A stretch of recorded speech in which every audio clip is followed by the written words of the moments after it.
Hi everyone and welcome to my channel. My name is Amanda and I'm from amandacrochets.com, and in today's tutorial I'm going to show you how to make this beautiful griddle stitch dishcloth. Now, as I always say with my dishcloth patterns, you can also use them for a washcloth in the bathroom and not just as a dishcloth, so always keep that in mind. So the dishcloth that I'm showing you is the griddle stitch dishcloth, and it consists of alternating single crochet and double crochet to get that nice beautiful texture, and that texture is going to be the same on both sides.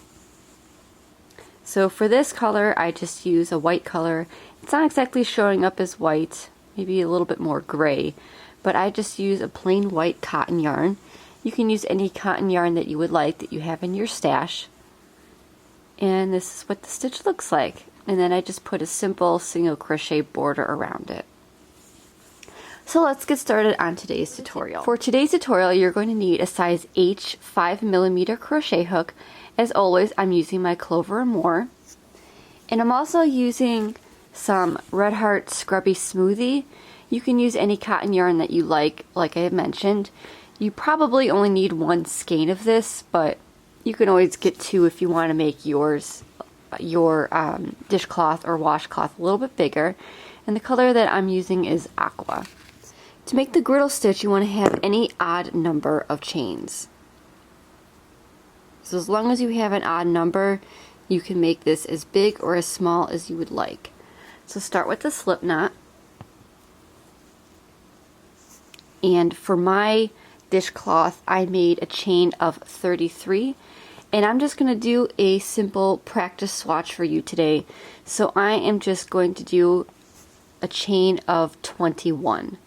So to make a chain, I'm going to do yarn over my hook and pull through that loop on your hook. So that's 1, 2, 3, 4, and 21. Okay, so now that you have your 21 chains, or if you're following along with the pattern, I made 33 chains. Then in the second chain from your hook, so that loop on your hook does not count, you're going to count 2 chains from your hook, so 1 and 2, and in that second chain from your hook, you're going to make a single crochet. So to make a single crochet, you're going to insert your hook, yarn over your hook, pull through that chain, 2 loops on your hook, yarn over, pull through both loops, and that is your single crochet. And in that very next chain, you're going to make a double crochet. So you're going to alternate single and double crochet all the way across your chain. So to make a double crochet, you're going to do yarn over your hook, insert your hook into that next chain, yarn over, pull up a loop, 3 loops on your hook, yarn over, pull through 2 loops, yarn over, pull through 2 loops, and that's your double crochet. So you're going to repeat this all the way down until the end of your row, and you should end with a double crochet. So again, next stitch is a single crochet. Next stitch after that is a double crochet. And you just want to repeat this all the way across your chain. And again, you should end with a double crochet. So I'm going to finish my row and I will meet back up with you at the end to continue on to row 2. Okay, so I'm coming up on the end of my row and I have 1 stitch left. And again, it's going to be that double crochet. So when you alternate, it forms that little bit of texture. And as you know, I love textured stitches. So to go on to row 2, you're just going to chain 1 and turn. And wherever you see a double crochet, you're going to make a single crochet into that double crochet.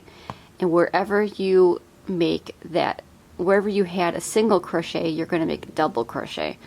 So just always remember, in every double crochet, you're going to make a single, and in every single crochet you're going to make a double.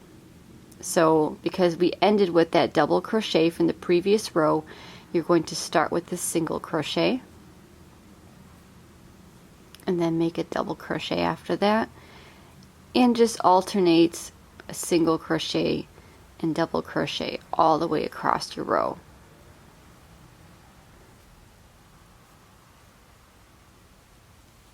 And again, you should end up with the double crochet at the end of your row. So you always are going to start with a single crochet and then end your row with a double crochet. And this is basically the repeat. So it's an easy beginner stitch, and it makes beautiful textured stitches, and I absolutely love this stitch, and I really hope that you give it a try. You can make a ton of different things with it. I actually just made a gingham style blanket from DC Farm Crafts with this stitch, and that kind of inspired me to make this dishcloth. So again, you just alternate single crochet and double crochet.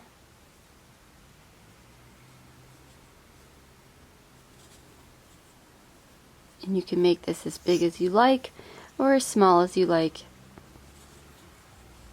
It's really up to you. And then when you get to the end, your last stitch is going to be right here. And again, it's going to be that double crochet. And that's all there is to it. So I'm going to make a few more rows just to get the general idea of what this stitch is going to look like, and then I will show you how to make the border of this dishcloth pattern. Okay, so I made a few more rows, and this is what the griddle stitch looks like. And again, it's going to be the same on both sides. It's a really pretty textured stitch. So say that I'm finished and I want to move on to my border. So I made a single crochet border for my dishcloth pattern. So to do this, I'm just going to stay with the same colored yarn, and I'm going to simply chain one and turn. And then in each stitch across, I'm going to make one single crochet. When you get to the corner, you're going to make 3 single crochets into that corner, and that will help round everything out nicely.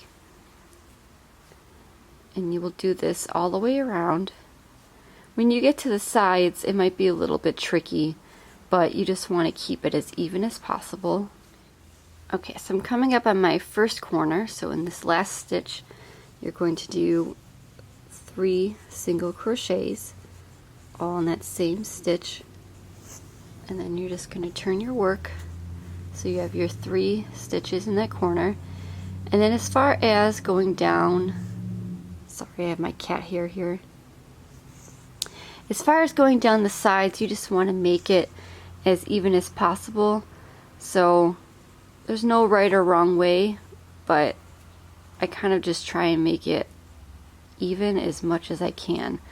Otherwise, your ends will curl, or they'll just be too tight and it won't lie flat.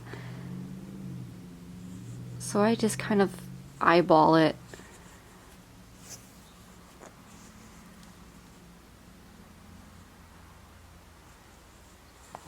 And then you're onto the corner again, and then at the corner you just want to do 3 single crochets. So continue this all the way around, and I will show you how to end your dishcloth pattern. So I'm coming up on the very beginning again. So this is where you made your first stitch of the border.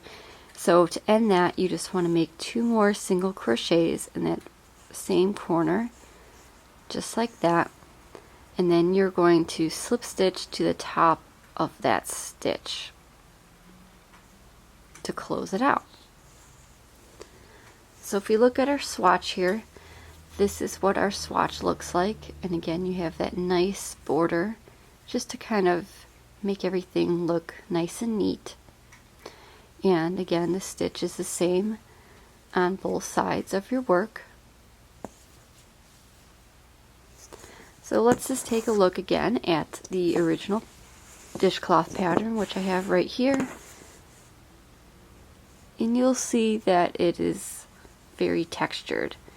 Now you can make this in any color that you want. You just want to make sure that you use 100% cotton in order to use this as a dishcloth and or a washcloth. And that is what the stitch looks like. So thank you so much for joining me today on how to learn how to make the Griddle stitch dishcloth.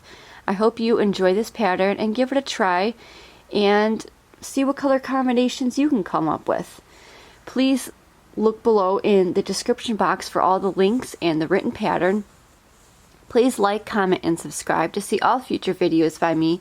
And as always, if there's any video or pattern that you would like to see, please leave me a comment below and let me know.